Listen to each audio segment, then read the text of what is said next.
नमस्कार। उम्मीद है आप सभी साथियों तक आवाज पहुंच रही होगी।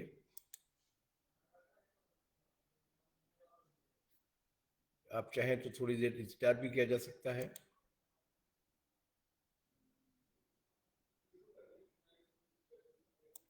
या बातचीत शुरू भी की जा सकती है।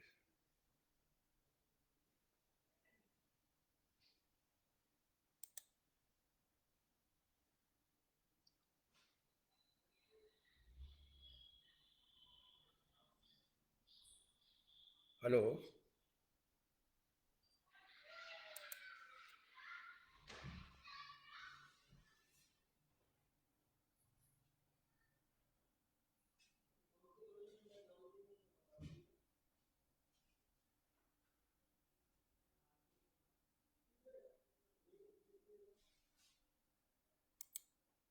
हेलो।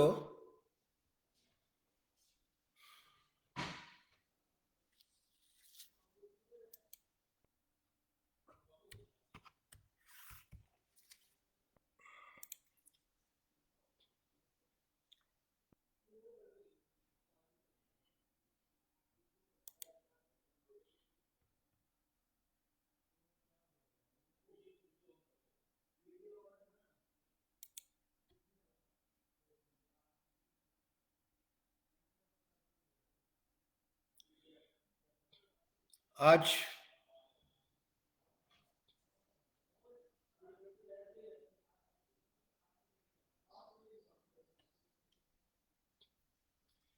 किसान संघर्ष पर चर्चा करने के लिए आज हम लोग अखिल भारतीय जनवादी महिला समिति दिल्ली और एनसीआर के पेज से जुड़े हैं। एक बहुत ही असाधारण वातावरण इस वक्त जहां बैठे हुए उस दिल्ली में चारों ओर व्याप्त है। 27 तारीख से ही दिल्ली की सारी बॉर्डर्स सील की जा चुकी हैं। बड़ी संख्या में किसान आए हुए हैं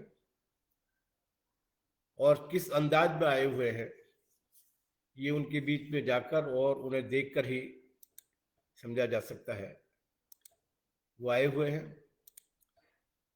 दिल्ली का दरवाजा खटखटा रहे हैं,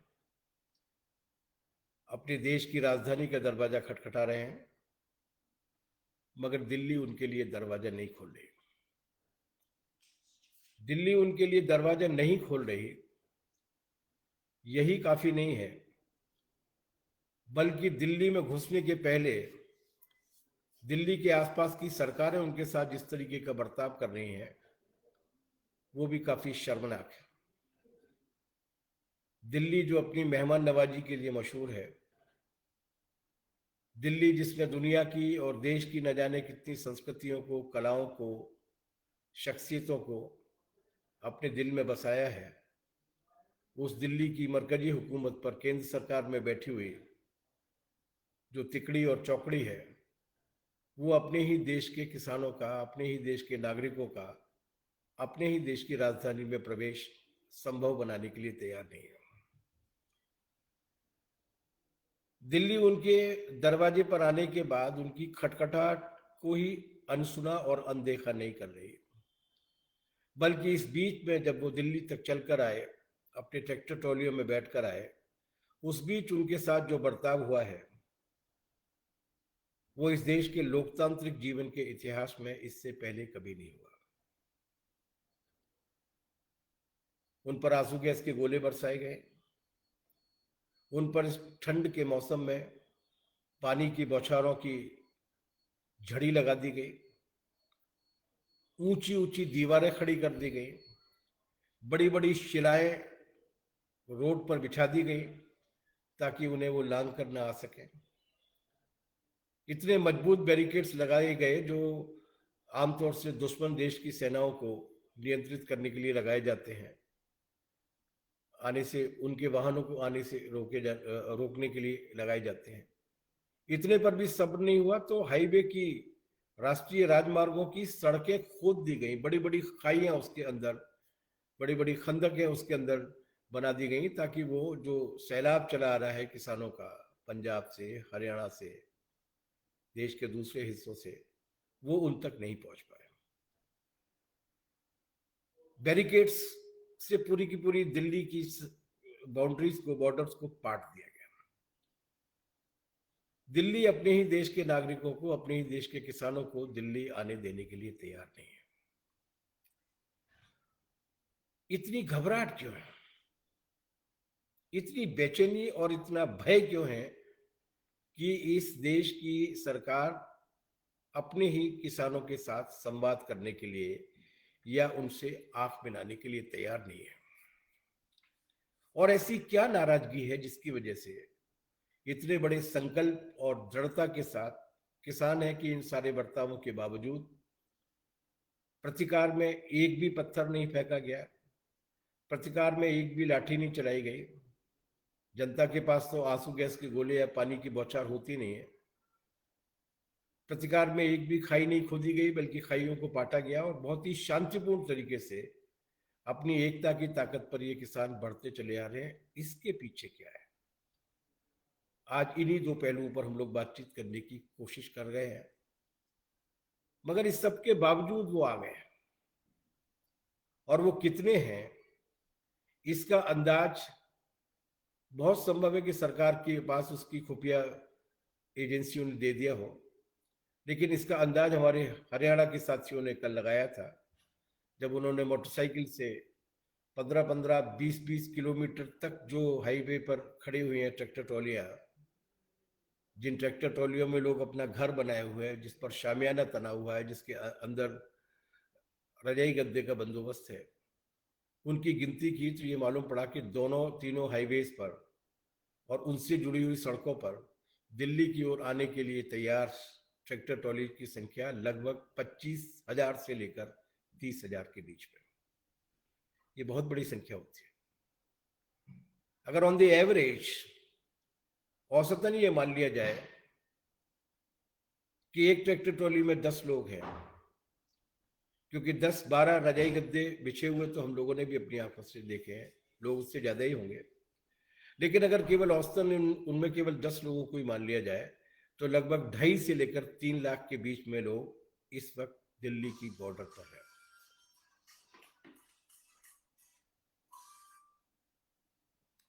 जी, आवाज आ रही है कि नहीं आ रही? मैं तो ये पूछ रहा था आपसे, मैं तो चालू हूं।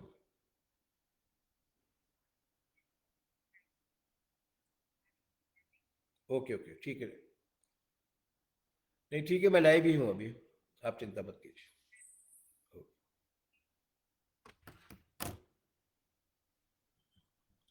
लगभग 2.5 से लेकर 3 लाख के बीच में उनकी तादाद होगी। टिकरी बॉर्डर हो, सिंगू बॉर्डर हो, उनसे लगी हुई जो छोटी छोटी बॉर्डर्स हैं, उनको भी अगर जोड़ लिया जाए तो ये उन ट्रैक्टर ट्रॉली की संख्या है जिन्होंने आकर अपना डेरा जमा लिया है। वो पूरी तैयारी से आए। हुक्मरानों के भरोसे किसान कभी नहीं रहा, इस बार तो बिल्कुल भी नहीं आया। उनके ट्रैक्टर ट्रॉली में एक एक महीने, 2-2 महीने के लिए खाने के लिए आटा है, दाल है, चावल है, तेल है, गैस के चूल्हे हैं। ठंड से मुकाबला करने के लिए बीच बीच में एक पूरी ट्रॉली में भरी हुई लकड़ियां हैं ताकि अलाव सुलगाए जा सके। उनके पास बड़े पैमाने पर खाना बनाने के लिए 1000-1000, 500-500 लोगों का खाना एक साथ बनाने के लिए बड़े बड़े हांडे हैं, बड़ी बड़ी देगें हैं, बड़े बड़े बर्तन हैं, बड़े बड़े तवे हैं। सुबह भी उनका खाना बनाने का क्रम शुरू होता है और पूरी तसल्ली के साथ वो खुद भी खाते हैं और उनको देखने के लिए, उनसे मिलने के लिए, उनसे एकजुटता व्यक्त करने के लिए जो जाता है उसको भी खिलाते हैं। शाम के खाने की भी तैयारी हो जाती है, चाय की भी व्यवस्था है, दूध की तैयारी भी करके लाए हैं वो पूरे तैयारी के साथ है। और इस तरीके की तैयारियां हमेशा हुक्मरानों को डराती हैं, क्योंकि वो जल्दी में नहीं है। वो पूरी आश्वस्ति के साथ आए हैं, इस तैयारी के साथ आए हैं कि उन्हें अब महीना लगे, 2 महीना लगे, 3 महीना लगे, लेकिन इस बार उन्हें वापस लौटना है तो हासिल करके ही लौटना है। उन्हें मालूम है कि उनकी ट्रैक्टर ट्रॉली में जितना सामान वो लेके आए हैं 1-2 महीने का, वो सामान अगर खत्म भी हो जाएगा तो अभी उस सामान को की पूर्ति करने के लिए उनके लिए सप्लाई लाइन खुली हुई है। टीकरी बॉर्डर पर वहाँ पर जो तमाम सारी छोटी छोटी सी दुकानें हैं, कुछ गुरुद्वारे हैं, कुछ व्यावसायिक संस्थान हैं, उन्होंने भी अपने यहाँ पर सारे दरवाजे इन आंदोलनकारी किसानों के लिए खोल दिए हैं। आप कहीं भी जाकर कुछ भी खा सकते हैं। लंगर की तरीके से वो भी काम कर रहे हैं। सिम्बू बॉर्डर पे एक लाइन से लेकर दूसरी लाइन तक इतने एक एक एक समानांतर टेंटों की श्रृंखला लगी हुई है जो लंगर चला रही है। वहाँ के नागरिक हैं, कभी एक गांव के लोग आ रहे हैं, कभी दूसरे गांव के लोग आ रहे हैं, कभी एक फैक्ट्री के वर्कर्स आ रहे हैं, कभी दूसरे फैक्ट्री के वर्कर्स आ रहे हैं। उनकी तैयारी पूरी है। उन्हें मालूम है कि उनके पास पर्याप्त है। उन्हें ये मालूम है कि अगर ये पर्याप्त भी समाप्त हो जाएगा तो उनके पास जन समर्थन भी पर्याप्त है। वो यहाँ भूखे नहीं रहेंगे। उन्हें खाने की सामग्री जुटाने के लिए गांव वापस नहीं जाना पड़ेगा। जो सबसे बड़ी पूंजी है उनकी, ये विश्वास उससे आता है, और वो सबसे बड़ी पूंजी है उनकी एकता। किसी तरीके की बदहवासी या बेचैनी नहीं है। उन्हीं के बीच में से वॉलंटियर्स निकलते हैं जो उस बैरिकेड पर, जहां पर पुलिस ने फाइनली रोका हुआ है, कटीले तार लगाए हुए हैं, बड़े बड़े बोल्डर्स लगाए हुए हैं, रैपिड एक्शन फोर्स की पूरी बटालियन जहां पर तैनात की हुई है, आड़ी करके बसें और ट्रक और पता नहीं क्या क्या लगाए हुए हैं। उससे 100-150 मीटर दूर ही इन्हीं किसानों के नौजवान बेटे हैं जो वॉलंटियर्स के रूप में काम कर रहे हैं, ताकि कोई उत्पाती तत्व इनके बीच में सरकार की ओर से भेजकर या दलालों की ओर से भेजकर किसी भी किस्म का अनावश्यक टकराव पैदा न किया जाए। वो दृढ़ प्रतिज्ञ है कि उनकी एकता ही उनका सबसे बड़ा हथियार है।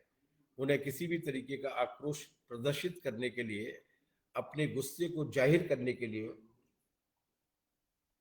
नारों और आसमान की ओर तनी हुई मुट्ठियों के अलावा और किसी दूसरे हथियार की, औजार की फिलहाल कोई आवश्यकता नहीं। दूसरा, जाकर देखिए उनके इस ठंड के मौसम में भी खुली सड़क पर सोने के बावजूद भी, इस ठंडे मौसम में भी खुली सड़क पर सोने के बावजूद भी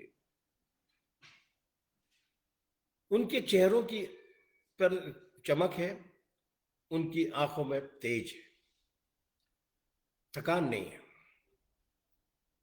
किसी भी किस्म का उस तरीके का, मतलब जिसको कहते हैं अधीरता नहीं है, क्योंकि उन्हें विश्वास है कि वो जिस सवाल को लेकर आए हैं उस सवाल को लेकर निश्चित रूप से जीतेंगे। इस तरीके की एकता इस देश के किसान आंदोलन ने हाल के दौर में 3 बार देखी है, लेकिन ये उनमें सबसे बड़ी है। एक एकता देखी थी जब नासिक से लेकर मुंबई तक पैदल पैदल पैदल पैदल चलते हुए बड़ी तादाद में आदिवासी गरीब किसान बंबई की ओर मार्च किए थे, बिना किसी को नुकसान पहुंचाए हुए, बिना किसी से कुछ मांगे हुए, और बंबई में जाकर बैठ गए थे ये कहते हुए कि ये राजधानी हमारी है और जब तक ये राजधानी हमारे साथ न्याय नहीं करती हम लौट कर नहीं जाएंगे। अखिल भारतीय किसान सभा ने इसकी अगुवाई की थी। उसके बाद दूसरी बड़ी लड़ाई हाल के दौर में हम लोगों ने देखी थी, जब राजस्थान के किसान कर्ज मुक्ति और बिजली के सवाल को लेकर एकजुट हुए थे, और खासतौर से ये जो पालतू जानवरों की बिक्री पर जो रोक लगी हुई है वो भी हटाए जाने की उनकी मांग थी, और उसको लेकर दमन के बावजूद भी पूरे राजस्थान की सड़कों को जाम करने का फैसला लिया था। ये 2 बड़े मोबिलाइजेशन हाल के दौर में किसान जनता ने दिखाए हैं और कामयाबियां हासिल की है। ये उनसे सबसे आगे बढ़ा हुआ है। इसमें अखिल भारतीय किसान सभा के साथ साथ देश के वे सारे किसान संगठन हैं जो अपने आप को किसानों का हितैषी होने का या किसानों के बीच सक्रिय होने का दावा करते हैं, उनके बीच में अपनी मौजूदगी रखते हैं, और लगभग 500 से ज्यादा किसान संगठनों की एकता, जिस सवाल पर मैं बाद में आऊंगा उसको बता दूं मैं कि ये केवल पंजाब के किसानों की या हरियाणा के किसानों की एकता नहीं है। उनकी एकता तो एक मिसाल बनकर सामने आई है, लेकिन ये पूरे देश की, कश्मीर से लेकर कन्याकुमारी तक पूरे देश के किसान संगठनों की एकजुटता है, जो आने वाले दिनों में और भी उत्साह के साथ दिखने वाली है। ये एक बड़ा प्रतिरोध है। लेकिन इसकी सबसे बड़ी खासियत क्या है, इसकी मांगों के बारे में बातचीत करेंगे हम लोग। लेकिन 26 नवंबर को 25 करोड़ के आसपास मेहनतकश इस देश में हड़ताल करते हैं, और उसी तारीख से दिल्ली को 26 नवंबर को, और उसी तारीख से दिल्ली की चारों पांचों सीमाओं को इस देश के किसान आकर बैठ जाते हैं दिल्ली में दाखिल होने की मांग को लेकर। इन दोनों लड़ाइयों की विशेषता क्या है? इन दोनों लड़ाइयों की विशेषता यह है कि ये किसी भी प्रकार की आर्थिक मांगों को हासिल करने के लिए नहीं है, किसी भी प्रकार की रियायत को हासिल करने के लिए नहीं है। देश का दो मेहनत करने वाले लोग, देश की दो उत्पादक शक्तियां, देश के दो प्रमुख जीवनदाता नीतियों को बदलवाने की, नीतियों को सुधारने की नीति के सवाल पर लड़ाई लड़ रहे हैं। ये निश्चित रूप से मेहनत का जनता के आंदोलन का एक नया चरण है, और ये एक बड़ी बात है। और इसीलिए जब हम ये बात करते हैं कि क्या मुद्दे हैं इनके, वे किस लिए आए हैं, तो हमको इस पृष्ठभूमि को याद रखना होता है कि इस बार वो अपने लिए नहीं आए हैं, अपने लिए कुछ मांगने के लिए नहीं आए हैं, बल्कि इस देश के लिए, इस देश की पूरी खेती किसानी के लिए, इस देश की अर्थव्यवस्था के लिए, और कुल मिलाकर इस देश की अवधारणा, इस देश के अस्तित्व और इस देश की एकता को बचाने की लड़ाई लेकर आए हैं। दुनिया भर के अनुभव बताते हैं कि जहां जहां इस तरीके की नीतियां बनाई गई, जिन नीतियों को बदलवाने के लिए लड़ाइयां लड़ी गई हैं, लड़ी जा रही हैं, जहां जहां ये नीतियां लागू हो गई बिना प्रतिरोध के या प्रतिरोध को कुचल कर, उन देशों का अस्तित्व भी नहीं बचा, उन देशों की कोई राजनीतिक भौगोलिक हैसियत भी नहीं बची। इसलिए असल में ये लड़ने के लिए आए हैं पूरे देश की लड़ाई, देश के अस्तित्व की लड़ाई। दूसरा सवाल है, एक और खासियत है इस लड़ाई की, और वो खासियत ये है कि इस लड़ाई में बड़ी तादाद में महिलाएं और युवा शामिल हैं। इस खेती किसानी के काम में महिलाओं का योगदान बहुत अधिक होता है। ये दुर्भाग्य है कि अभी भी हमारे देश में भूमि का जो स्वामित्व है, उस स्वामित्व को सामूहिक स्वामित्व, मतलब संयुक्त स्वामित्व के पट्टे पर तब्दील करने का रिवाज नहीं है। लेकिन इस देश की खेती में महिला का बहुत योगदान होता है। वो खेत में जाकर भी काम करती है, और खेत में किए जाने वाले काम के लिए बैकग्राउंड भी तैयार करती है। लेकिन इस लड़ाई ने यह भी साबित किया है, जो बंबई की लड़ाई ने भी साबित किया था, नासिक से लेकर बंबई तक के मार्च ने भी, और जो राजस्थान की लड़ाई ने भी साबित किया था कि वो लड़ाई के मामले में भी, संघर्ष के मामले में भी वो घर में नहीं रहती है, वो आती है, मैदान में डटती है, मोर्चे पर डटती है। मैंने देखा कुछ जगह पर मीडिया में फोटो शेयर किए गए हैं जिनमें इन आंदोलन के दौरान महिलाएं जो है वो रोटी बेल रही हैं, खाना बना रही हैं। हो सकता है कहीं एक आध जगह हो रहा हो ऐसा, लेकिन पिछले 5-7 दिन में सिंघू और टिकरी, इन दोनों जगह पर जहां जहां हमें जाने का मौका मिला, वहां पर रोटियां सेकने का काम भी और खाना बनाने के काम में भी किसान पुरुष लगे हुए हैं। वो महिलाओं को केवल यहाँ रोटियां सेकवाने के लिए नहीं लाए हैं, वो वाकई में संघर्ष की हिस्सेदार बन के आई है, क्योंकि उन्हें लगता है कि ये लड़ाई पूरे हम सारे मेहनत कशों की लड़ाई है, और ये खेती और किसानी को बचाने की लड़ाई है। और खेती किसानी में चूंकि उनकी भागीदारी कहीं ज्यादा है, इसलिए वो भी संघर्ष करने के लिए आए। वो नौजवान भी आया है, जिस नौजवान के बारे में आमतौर से ये माना जाता है कि अब उसका संघर्षों में कोई विश्वास नहीं रहा, नारे लगाने में उसका कोई यकीन नहीं है, उसको कैरियरिस्ट बना दिया गया है। या पंजाब और हरियाणा के किसानों के बारे में काफी ये फैलाया जाता है कि वो उड़ता पंजाब हो गया है, लेकिन ये उड़ता पंजाब इस वक्त डटते पंजाब के रूप में, हरियाणा के रूप में दिखाई दे रहा है इन दोनों बॉर्डर्स पे, और यही पूरे के पूरे देश भर में दिखाई देता है। अभी फिलहाल मुद्दा क्या है, फिलहाल किन सवालों को लेकर है?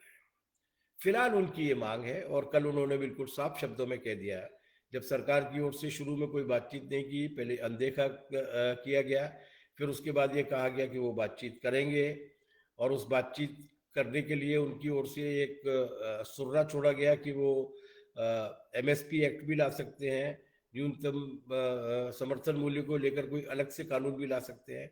लेकिन सारे आंदोलनकारी किसान संगठनों ने पूरी दृढ़ता के साथ ये कहा कि नहीं, हमें इन तीनों कानूनों और बिजली के कानून में किए गए संशोधन की वापसी से कम कोई चीज मंजूर नहीं है।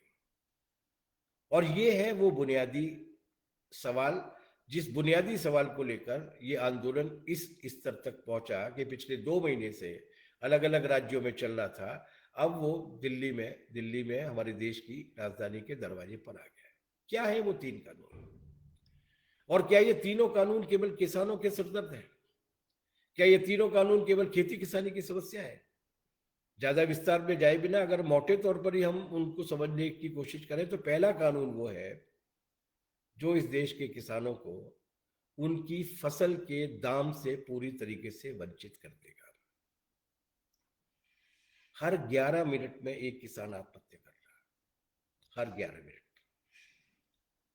लाखों की संख्या में किसानों ने आत्महत्या कर ली। इन सारी किसान आत्महत्याओं के पीछे जो कारण निकल कर आया, वो कारण ये निकल कर आया कि वो जो फसल पैदा कर रहे हैं उसकी कॉम्पिटिटिवनेस नहीं बची है, उस फसल के उनको दाम नहीं मिल पा रहे हैं जो दाम उनको मिलने चाहिए, जिसके जरिए उनकी मेहनत भी निकल आए और जितनी लागत लगाई है वो भी निकल आए, वो नहीं निकल पा रहे हैं। और यही वो समय है जब किसान को उसके उत्पाद के दाम नहीं मिल पा रहे हैं और नागरिक जो उसके उत्पादों को खरीदता है, चाहे वो गेहूं हो, चाहे वो चावल हो, चाहे वो तेल हो, चाहे वो फसलें हो, उससे वो चीजें और भी महंगी मिलती जा रही है। एक अजीब सा विरोधाभास पैदा हो गया।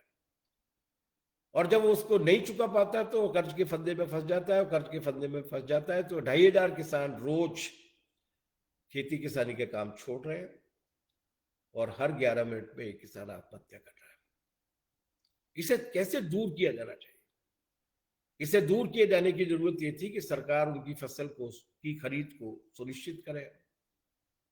जो बड़े कृषि वैज्ञानिक MS स्वामीनाथन साहब ने जो रिकमेंडेशन की थी, उसमें से एक सिफारिश ये थी कि वो उन्हें वो जो उनकी लागत है, उनका जो बीज और खाद वगैरह खरीदने वाली जो लागत है C1, और उनके परिवार ने या बाकी लोगों ने जो श्रम पर जो खर्चा किया है वो C2, इन दोनों को मिलाकर जो राशि आती है उसमें 50% का मुनाफा जोड़कर उसकी फसल की कीमत तय की जानी चाहिए।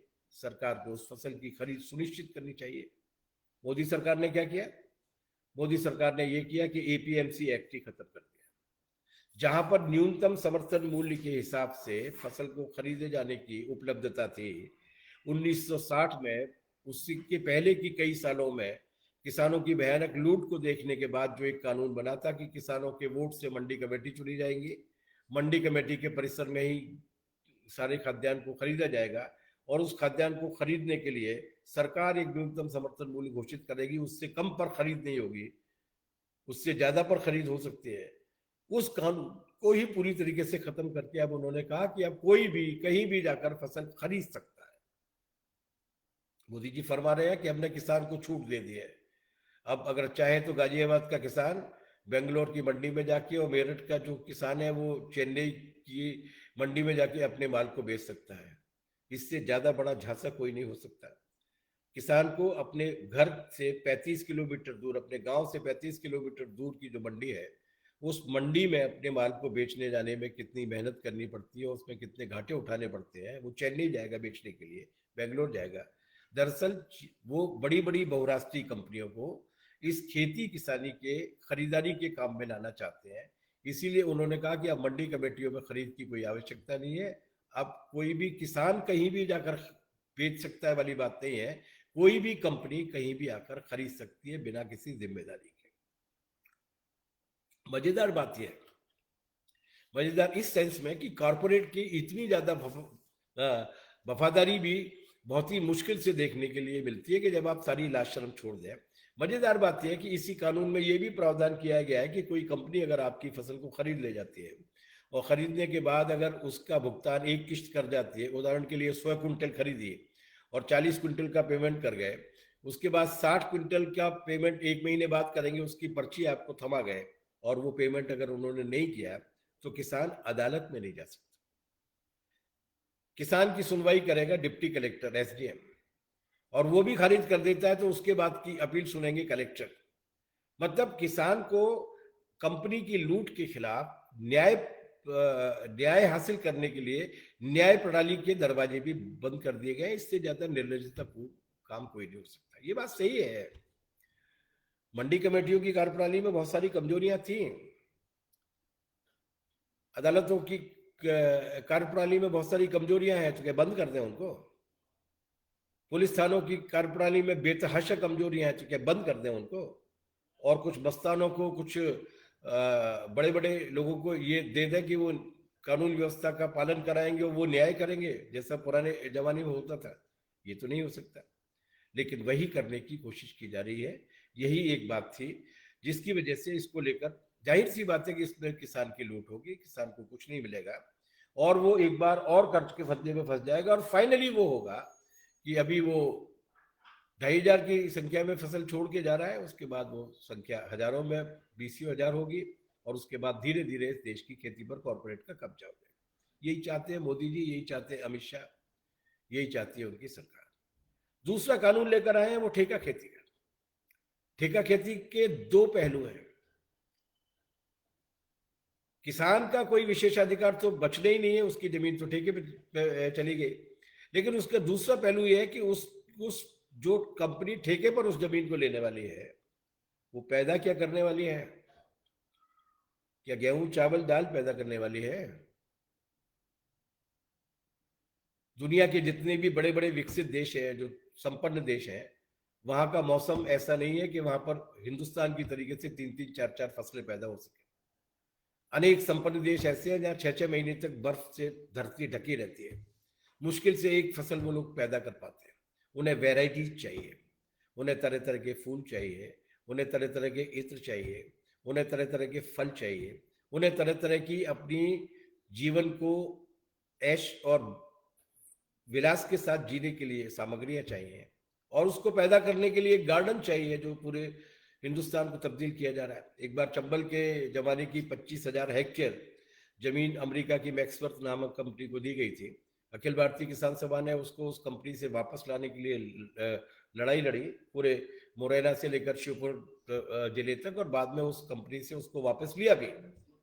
हम लोगों ने पूछा कि वो करना क्या चाहते हैं, क्या पैदा करेंगे, तो मालूम पड़ा कि वो इत्र बनाने वाली फूलों की खेती करेंगे। वो उस पर जट्रोफा पैदा करेंगे। जट्रोफा मतलब जिससे बायोडीजल बनाया जाता है।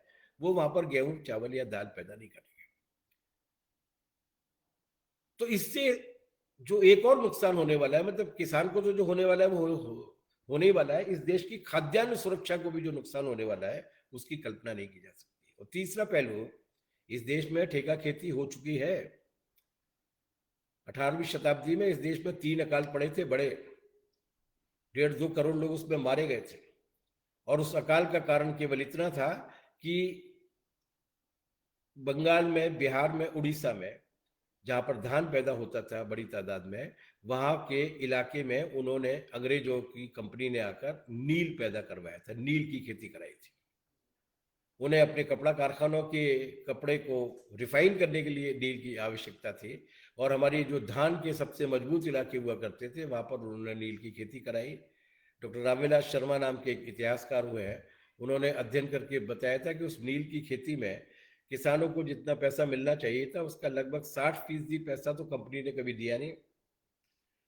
और जहां पर 3 साल तक जिस खेत की जमीन पर नील पैदा हो जाता था वो 5 साल के लिए बंजर हो जाती थी। नतीजा ये निकला कि उसके बंजर होने के बाद जो पहले पैदा होता था वो भी पैदा होना बंद हो गया और एक जबरदस्त अकाल का सामना करना पड़ा। तो ठेका खेती केवल किसानों को बर्बाद करने वाली नहीं है कि उन्हें अपने ही जमीन पर एक औसत खेत मजदूर के रूप में तब्दील कर देगी, अधिकार विहीन, बल्कि वो इस पूरे देश की खाद्य सुरक्षा और इस देश की जमीन पर भी हमेशा के लिए खतरा पैदा करने वाली है। एक कई सारे अकालों को आमंत्रित दे सकती है वो ठेका खेती, जिस ठेका खेती को करने के लिए लाए जा रहे हैं दुनिया के बड़ी बड़ी कॉरपोरेट कंपनियां। तो ये सवाल केवल किसानों का नहीं है, ये सवाल केवल खेती किसानी का नहीं है, ये सवाल पूरे देश की, समग्र देश के आहार और जीवन का है। और तीसरे वाले में तो पूरी तरीके से, मतलब उसमें तो कोई लोकलाज बची नहीं है। इसेंशियल कमोडिटीज एक्ट, जो आवश्यक वस्तु कानून लाया गया था, उस आवश्यक वस्तु कानून के पीछे ये समझदारी थी कि इंसान को जिंदा रहने के लिए रोटी चाहिए, चावल चाहिए, आलू चाहिए, प्याज चाहिए, तेल चाहिए। ये 5-6 चीजें उसके लिए जरूरी है। अगर ये नहीं मिलेंगी तो वो मर सकता है। इन पर कोई कालाबाजारी नहीं होनी चाहिए, इन पर कोई ब्लैक मार्केटिंग नहीं होनी चाहिए। और इसीलिए ये नियम बनाया गया था कि ये दाल, चावल, गेहूं, प्याज, आलू और तेल, इनकी एक सीमा से ज्यादा स्टॉक में जमाखोरी नहीं की जा सकती। जमाखोरी का सीधा मतलब यह है कि अगर किसी के स्टॉक में जाकर कोई माल रख दिया जाएगा तो बाजार में वो माल कम हो जाएगा, और बाजार में अगर वो माल कम हो जाएगा तो जाहिर है कि उसकी बात की कीमत बढ़ेगी। अर्थशास्त्र का बुनियादी नियम है मांग और पूर्ति का सिद्धांत। इसी साल देख लीजिए ना प्याज और आलू की कीमतें, पिछले 3-4 साल में ये वर्ष आलू और प्याज के उत्पादन में 3-4 साल में सबसे ज्यादा पैदा हुआ है, आलू भी और प्याज भी। लेकिन उसकी जमाखोरी करके एक नकली कमी पैदा करके उसकी कीमत कहां तक पहुंच गई। तो एक ऐसी स्थिति हुई जिसमें गवर्नमेंट ने कहा कि नहीं ये सब नहीं चलेगा, और मजबूरी में उनको वो कानून बनाना पड़ा।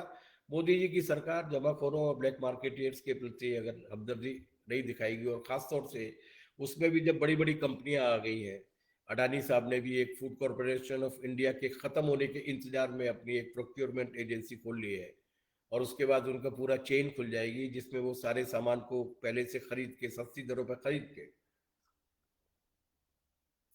एमएसपी के बिना खरीद के गोदाम में कर लेंगे, तो वो किसान को लूट के भी कमाएंगे और उसके बाद उपभोक्ताओं को लूट कर भी कमाएंगे। तो ये जो है, उसके बाद तो आम जन की हालत क्या होगी इस बात को समझा ही जा सकता। वो एक्ट ये कहता है कि अगर 100% से ज्यादा कीमत बढ़ जाएगी तभी सरकार विचार कर सकती है कि उसे कुछ करना चाहिए। लेकिन कैसे, उस 100% का आकलन कैसे करेंगे? उदाहरण के लिए अगर कोई एक जिला है, उस जिले के मुख्यालय में 70% आबादी उस जिले के हेडक्वार्टर में रहती है, वहां पर कीमतें बढ़ गई हैं, 100% से भी ज्यादा बढ़ गई है। जो 40 रुपए किलो की चीज थी वो 100 रुपए और 150 रुपए किलो में बिक रही है। लेकिन उसी के अगर किसी ग्रामीण तहसील में वो चीज अगर सस्ती बिक रही है और 100% तक नहीं बिक गई है, 78 रुपए में अगर बिक रही है, तो सरकार उस पर कोई कॉग्निजेंस नहीं लेगी, क्योंकि अभी जिले में पूरी तरीके से उनके हिसाब से कीमत 100% से ज्यादा नहीं बढ़ी। एक तरीके से निर्बाध छूट दे दी गई है। इसलिए जो मुख्य सवाल है, वो मुख्य सवाल क्या है? मुख्य सवाल ये है कि ये जो मुद्दे हैं, ये खेती और किसानी को तो तबाह करेंगे हमेशा के लिए, लेकिन इसके साथ साथ इस देश की जनता में भी बहुत बड़े पैमाने पर भूख और बेरोजगारी को पैदा करेंगे। किस समय में ला रहे हैं? ये उस समय में ला रहे हैं जब कोरोना काल की वजह से 14 से 15 करोड़ लोगों के रोजगार खत्म हो चुके हैं, बेरोजगार हो चुके हैं। उनमें से लगभग 4-4.5 करोड़ के आसपास रोजगार ऐसे हैं जो हमेशा के लिए खत्म हो चुके हैं, अब दोबारा से नहीं आने वाले हैं। 6 महीने के संकट को वो झेल नहीं पाए, वो हमेशा के लिए बंद हो गए हैं। बजाय उनको रोजगार के लिए, नए अवसरों को लाने के लिए पूंजी को, और खासतौर से कॉर्पोरेट पूंजी को लूट के और कमाई के नए नए जरिए पैदा करना इस सरकार का मुख्य लक्ष्य है, और उसी मुख्य लक्ष्य को लेकर आ गए। उन्होंने एयरपोर्ट बेचे, उन्होंने रेलवे लाइंस बेची, उन्होंने पूरा टेलीकॉम का जो कम्युनिकेशन का सिस्टम था उसको बेच दिया, उन्होंने पूरे हेल्थ सिस्टम का भट्टा बैठा दिया, और वहां पर बड़े बड़े शार्क और मगरमच्छ ला दिए, जिन्होंने कोरोना काल में एक कोरोना पेशेंट का इलाज करने के लिए 5 लाख से लेकर 15 लाख तक लिए।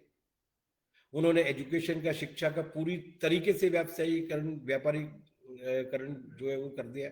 ऐसी कोई भी इलाका नहीं बचा है जहां पर उत्पादन के जरिए में पूरी तरीके से न लाया दिया गया हो, कॉर्पोरेट कंपनियों के मुनाफे को प्रतिष्ठित न कर दिया गया हो।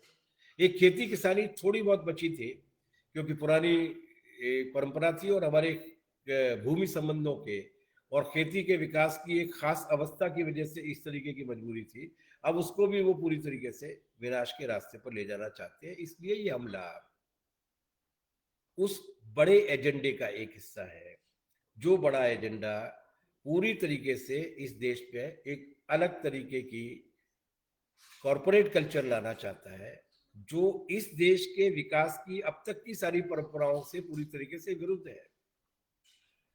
ये हमला केवल एग्रीकल्चर पे नहीं है, उत्पादन के ये जो जितने भी रिश्ते हैं हमारे, उन्हीं रिश्तों की बुनियाद पर खड़ी होती है हमारी संस्कृति, हमारी तहजीब, हमारी सभ्यता।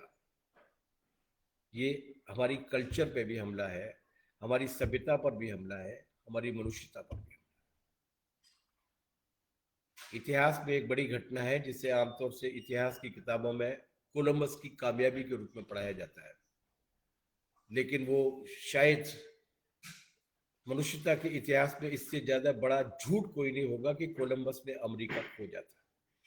कोलंबस के अमेरिका खोजे जाने के पहले 10-15 हजार वर्षों से वहां पर एक ऐसी विकसित सभ्यता मौजूद थी, जो सभ्यता पशुपालन के मामले में बहुत आगे थी, खेती के मामले में बहुत आगे थी, जीवन के रहन सहन के तहजीब और तरीकों के मामले में, अपने गांवों को व्यवस्थित तरीके से चलाने के मामले में बहुत आगे थी। कोलंबस स्पेन की महारानी के 3 जहाज़ों को लेकर, 3 झंडों को लगाकर वहां पर पहुंचे थे। कोलंबस की डायरी में वो लिखते हैं कि जैसे ही उनका वो जो तीनों जहाज है, क्या था वो, पिंटो और नीना और सांता, जैसे ये तीनों के तीनों जहाज वहां पर जाते हैं, उस इलाके के रहने वाले लोग स्वागत करने के लिए आते हैं उनके।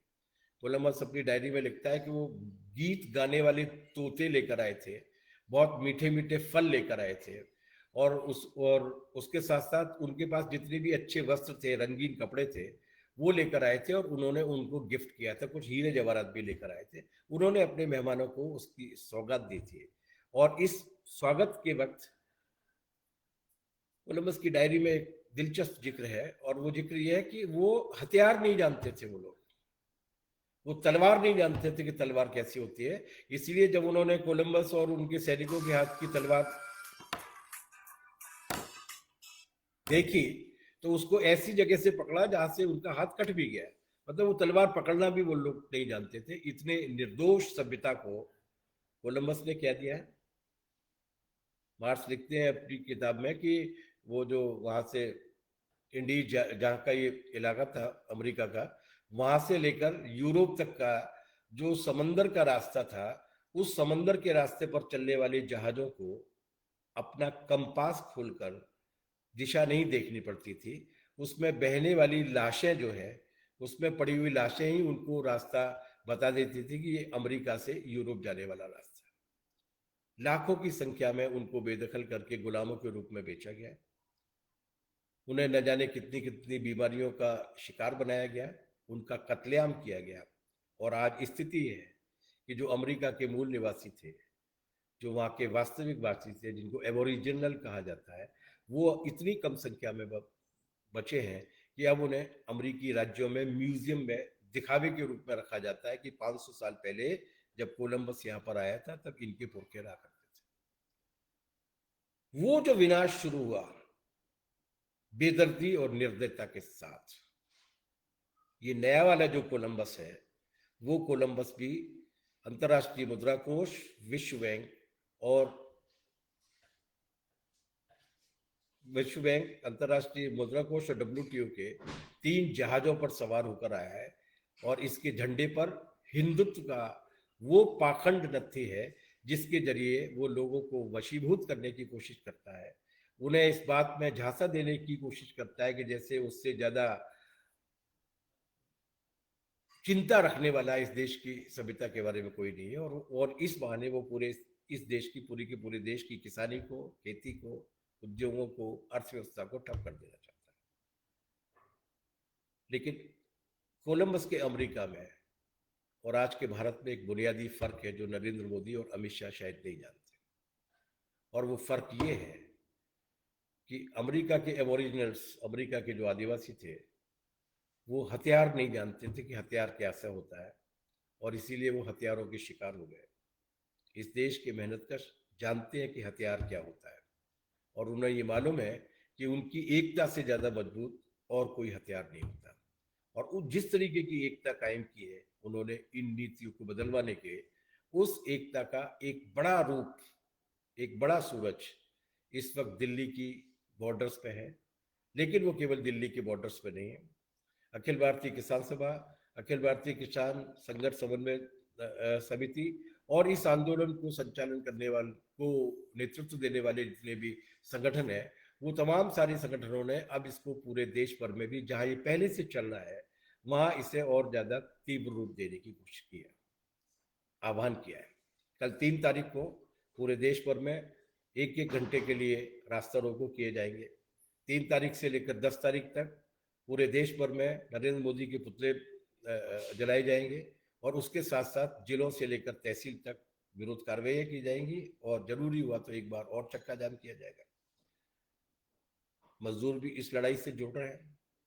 बड़ी संख्या में महिलाएं इस लड़ाई के साथ में शामिल हुई हैं, बैठी हुई है। कल हम हरियाणा में थे, टिकरी बॉर्डर पे हमने देखा था, वहां पर हरियाणा की किसान सभा के कैंप पर महिला समिति के नेता है, CI2 के नेता, स्टूडेंट फेडरेशन SFI के नेता, नौजवान सभा के नेता, ये सारे के सारे जन संगठनों के नेता, कुछ डॉक्टर्स भी हैं, कुछ मेडिकल रिप्रेजेंटेटिव्स भी हैं, कुछ फार्मासिस्ट भी हैं।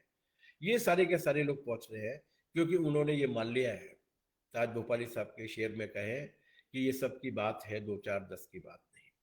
और जब ये एहसास पैदा हो जाता है कि एकता मजबूत हो और मेहनत कश जनता के जो दोनों के दोनों बड़े हिस्से हैं, वो दोनों के दोनों बड़े हिस्से एकजुट हो, तो हमारे माइथोलॉजी में एक किताब है जिसका नाम है रामायण। उस रामायण में एक प्रसंग आता है कि लव और कुश जो राम के बेटे थे, जब राम की अश्वमेध यज्ञ की यात्रा का घोड़ा जा रहा था, तो उन लव और कुश ने राम की अश्वमेध यज्ञ यात्रा के घोड़े को रोक दिया था। तो ये तो लगते कहाँ है, ये कॉरपोरेट के जो टटपुजिए कठपुतलियां हैं, इनकी ये अगर ये समझते हैं कि ये पूरे देश की नरवेद यात्रा को लगातार जारी रखते रहेंगे तो वो नहीं होगा। ये लड़ाई मेहनत कश जनता की लड़ाई है, ऐसी लड़ाई है जिसे महिलाओं का, विद्यार्थियों का, नौजवानों का और आम नागरिकों का बहुत जबरदस्त पैमाने पर समर्थन हासिल है। और ये लड़ाई ऐसी लड़ाई है जो लड़ाई तात्कालिक रूप से कुछ हासिल करने के बजाय खेती और किसानी को बचाने के लिए, अर्थव्यवस्था की बहाली के लिए, रोजगार के संकट को दूर करने के लिए ठोस उपाय उठाने के लिए और मजदूरों और किसानों के अधिकारों को बहाल करने के लिए है।